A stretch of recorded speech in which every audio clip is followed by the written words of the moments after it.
जैसा कि मैंने पहले भी कहा था कि भजन कब करें और भजन किसका करें, तो आज हम सबसे पहले चर्चा करेंगे भजन किसका करें।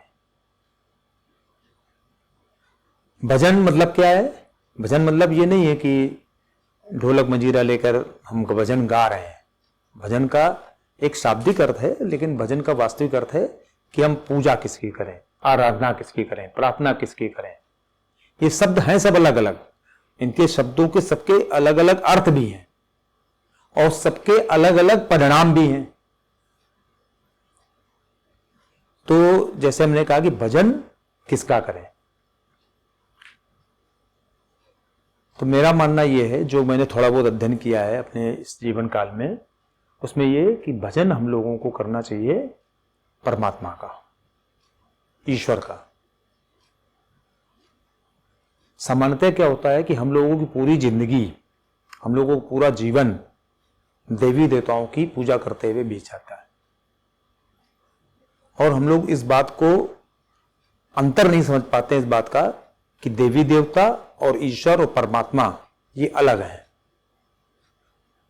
हम लोग देवी देवताओं की पूजा को ही हम लोग भगवान की पूजा समझ लेते हैं, देवी देवताओं की पूजा को ही हम लोग ईश्वर की आराधना समझ लेते हैं, देवी देवताओं की पूजा को ही हम लोग परमात्मा की आराधना समझ लेते हैं, परमात्मा की पूजा समझ लेते हैं।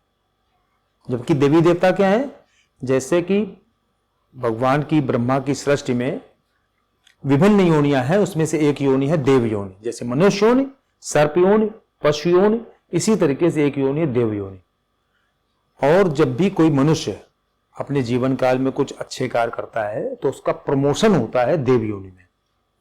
और देव योनि एक भोग योनि है, जब तक कि उसके पुण्य उस व्यक्ति के संचित रहते हैं, बचे रहते हैं, तब तक वो देव योनि में भोग करने जाता है। और जैसे ही उसके पुण्यों का क्षय हो जाता है, वो देव योनि से वापस लौट आता है।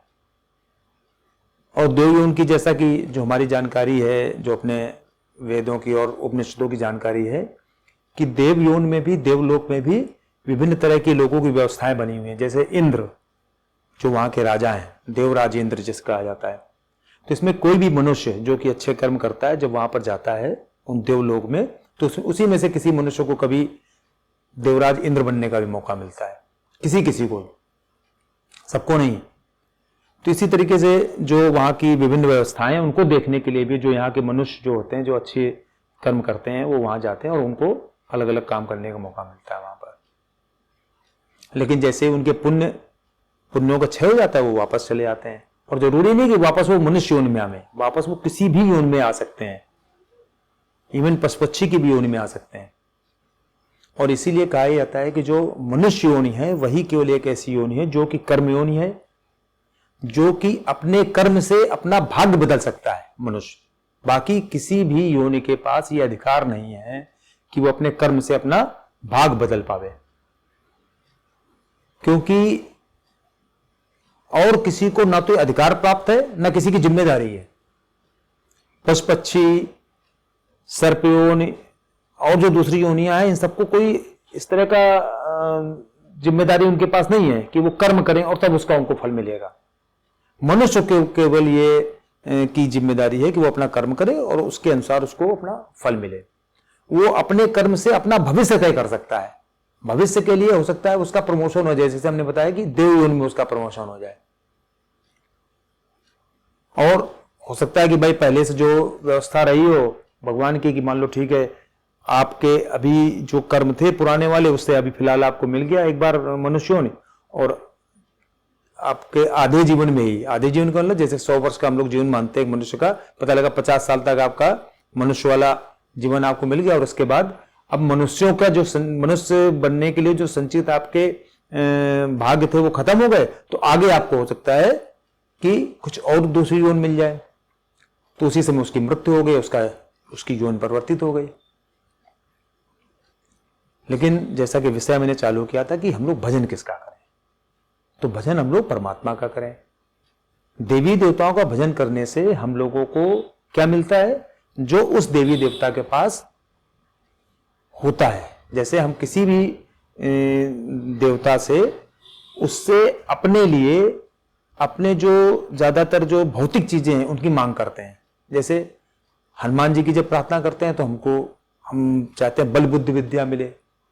गणेश जी से प्रार्थना करते हैं तो अपने संकटों से मुक्ति चाहते हैं। जब बच्चे होते हैं सरस्वती जी की प्रार्थना करते हैं तो उससे अपनी विद्या मांगते हैं कि हमको विद्या मिले, हमको ज्ञान मिले, हमको विवेक मिले। तो इसी तरीके से हर देवी देवताओं का अपना एक विभाग है जिसके अनुसार वो उनके पास जो वो चीजें होती हैं वो दे सकते हैं। और दे कितनी सकते हैं? जितना उनके पास है। भाई मान ली हमारे पास 100 रुपए हैं जेब में, तो हम किसी को मैक्सिमम कितना दे सकते हैं? 100 रुपए दे सकते हैं।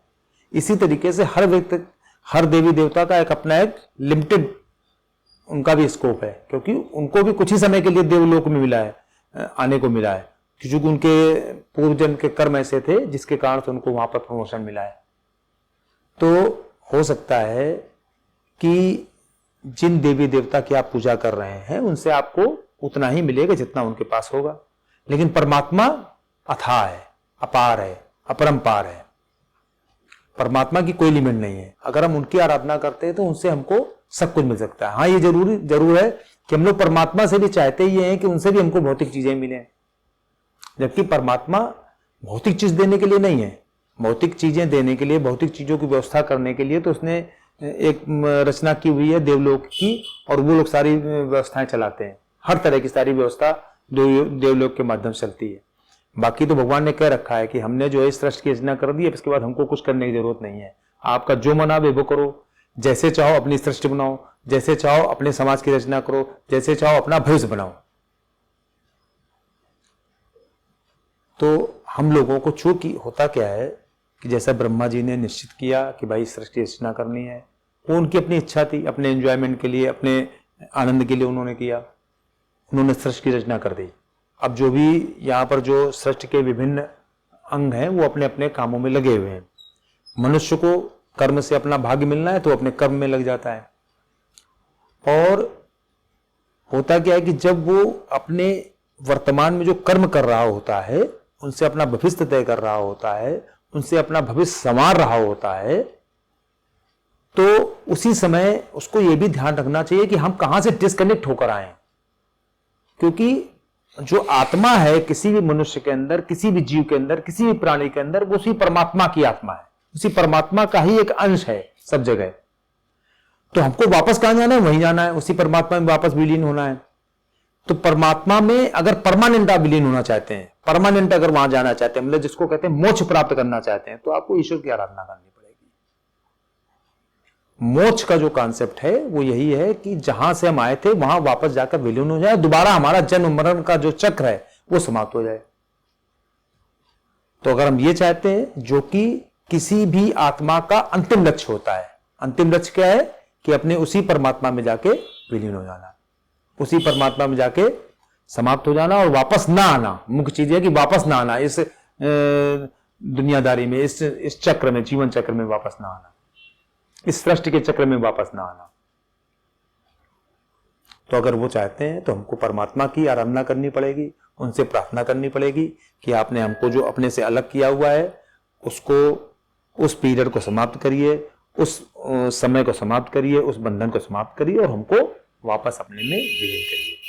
यही हमें लगता है कि किसी भी व्यक्ति के लिए भजन करने का सबसे अच्छा कारण है कि वो किसका भजन करे, मतलब परमात्मा का भजन करे, ईश्वर का भजन करे, भगवान का।